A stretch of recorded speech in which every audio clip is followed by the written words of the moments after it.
Hello, hello, hello. It's your girl, social introvert.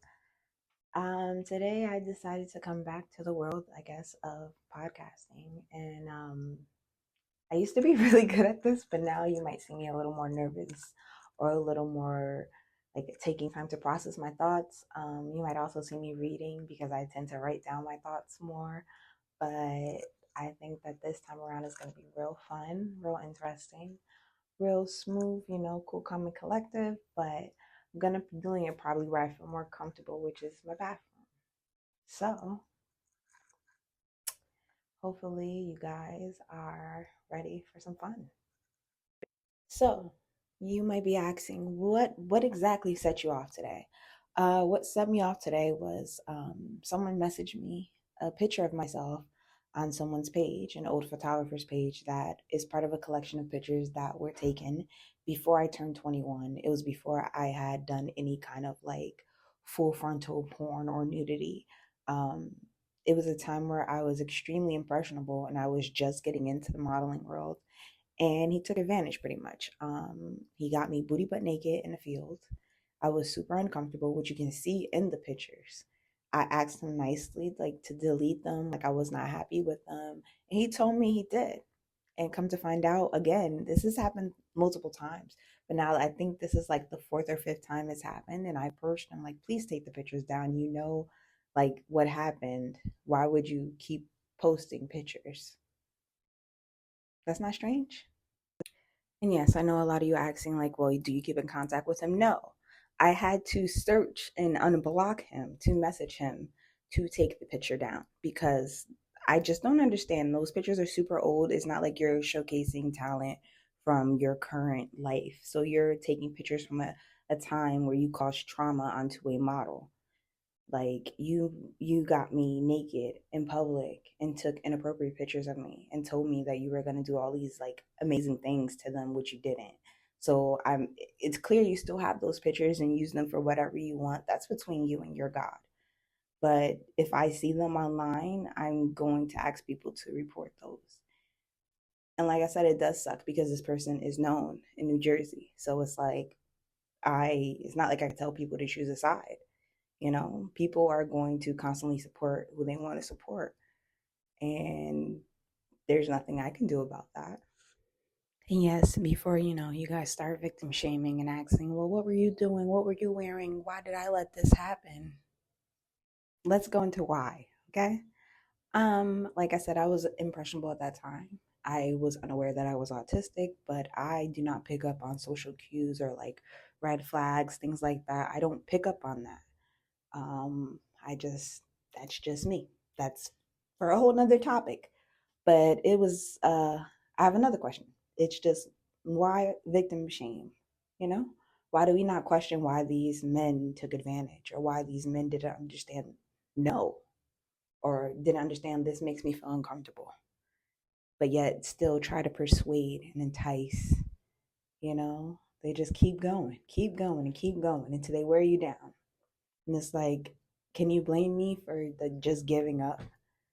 Sometimes you just give up, Like when every day, you're forced into having conversation or interaction with a person.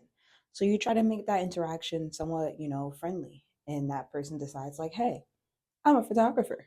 Maybe we should, link up, take some pictures, for your portfolio.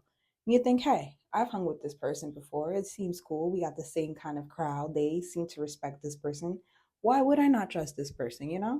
But now that I know this person and have been affected by this person, I have to look at the people that he's around. And it's just like birds of a feather, right? You would say that for anything else. Why do we not say that for this? So, like, if your boy is a known sexual sadist, harasser, molester, rapist, you should probably stop hanging around him. Just saying. And yes, this is all shade to people who I know hang with men like this or women like this, because women can be abusers too. They can.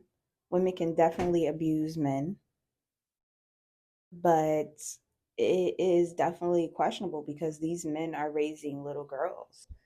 And it makes you think like, one day when you raise a little girl, are you going to believe you own that property and do what you will with it? And even if you're raising a little boy, do you teach that little boy that women are objects and that we don't deserve, the same right? So no from me is not the same as a no from a cashier. No. you know? It's like when will the locker room boy talk ever stop? Because that's what it is. It's the culture of this locker room boy like talk. Like it's And I want to say, like, is that part of victim shaming, or is that part of like the no snitching thing? Like, oh, that's my boy, as long as it ain't my sister, or as long as it's not my this, like, is it that? Because I could be someone's sister, I could be someone's daughter, I could be someone's wife. So why not? Why do I not get the same respect as anyone else? Because I choose a different occupation, an occupation that is well on, like known and prospering. So if it's so wrong, why does it make so much money? You know? Why can't we get respect like a person who has a regular 9 to 5? It makes it okay. Is that like a cultural thing? I don't know.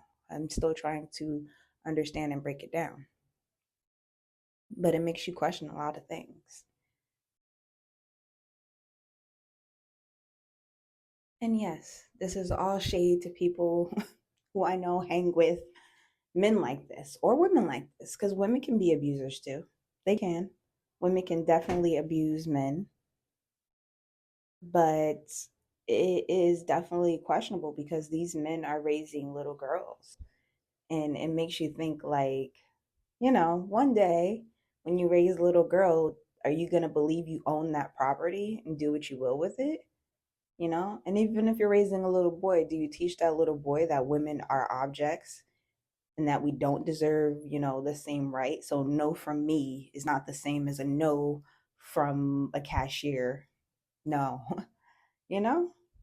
It's like when will the locker room boy talk ever stop?